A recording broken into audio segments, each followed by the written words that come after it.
This is your 420 Radio News for Wednesday, March 12th, 2014. I'm Russ Belville. Weed 2, Cannabis Madness, the latest Dr. Sanjay Gupta CNN special on medical marijuana that aired last night, is drawing rave reviews and some critique from the cannabis community. The documentary largely chronicles the battle of Brian and Megan Wilson of New Jersey, the parents who fought Governor Chris Christie to get life-saving high CBD oil for their epileptic daughter Vivian. Their story was highlighted among many stories of parents who are fleeing their states as medical marijuana refugees to Colorado to save their children with medical marijuana. Only one adult patient who uses smoked marijuana with high THC was shown in the hour-long presentation, without much follow-up on the importance of THC for so many patients. However, extended time was dedicated to Dr. Raphael Mechoulam, the discoverer of THC, to explain the entourage effect, that is, the superior synergistic effect of whole plant cannabis to any of its extracted constituents alone. Project Sam's Patrick Kennedy, sensing the turning tide, lamented the federal government's inaction on medical marijuana, oblivious to the hypocrisy of his own contribution to that inaction. A tour of GW Pharmaceuticals provided a glimpse of the future where whole plant medical marijuana is standardized for prescription sprays. Indeed, Dr. Gupta interviewed an American physician granted FDA permission to study GW's Epidiolex, their replacement for the high CBD cannabis oil made famous by Dr. Gupta's first documentary. The DEA has raided several medical marijuana dispensaries in the Los Angeles area today at 11 a.m. Agents with the DEA and LAPD officers stormed Black Rose Dispensary in Fairfax, Downtown Medical Caregivers off Main Street, Washington and Western Medical Group in Harvard Heights, Herb Man in Exposition Park, and two homes in Beverly Hills in building a case against one man, still unnamed, who owns all four outlets. No arrests have been made, and the DEA claims to have seized marijuana, cash, and a handgun.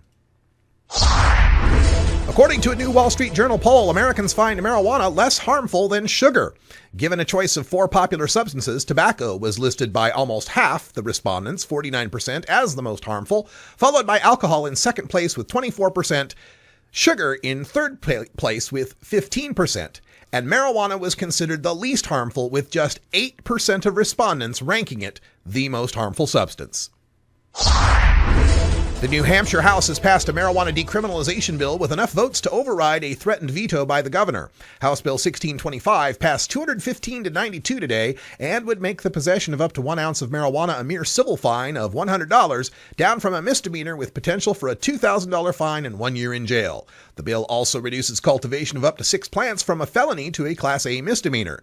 New Hampshire is the only non-decriminalized state in New England. Minnesota law enforcement is close to killing prospects for a medical marijuana bill. Representative Carly Mellon was frustrated by law enforcement's refusal to compromise on the bill, a requirement asked for by Governor Mark Dayton, who agrees about law enforcement's, quote, legitimate concerns, end quote. Representative Mellon offered to drop the provision allowing patients to grow their own medicine and offered to prohibit smoking of medical marijuana in favor of vaporization. That didn't suit Dennis Flaherty of the Minnesota Police and Peace Officers Association, whose group favored only pill and oil forms of medical marijuana. Flaherty also objected that conditions like post-traumatic stress and intractable pain would be allowed because they present, quote, potential for abuse, end quote. Flaherty's group instead offered that medical marijuana should be for AIDS, cancer, glaucoma, and seizures alone, and be limited to high CBD versions with little to no THC. House Speaker Paul Tussin said it would be unlikely the bill moves forward without a compromise. Louisiana Representative Austin Baden has filed a bill to legalize whole plant medical marijuana. House Bill 720, however, tightens the restrictions on medical marijuana even more than previous state laws.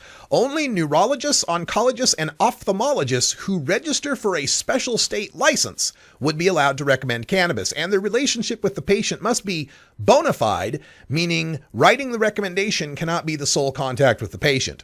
Patients would only qualify with terminal cancer, nausea produced by chemotherapy, glaucoma, multiple sclerosis, and seizure disorders like epilepsy. There would be just 6 cultivation centers and 10 dispensaries statewide that must be licensed pharmacies, limiting to dispensing 1 month's supply of cannabis. Patients would not be able to cultivate their own medicine.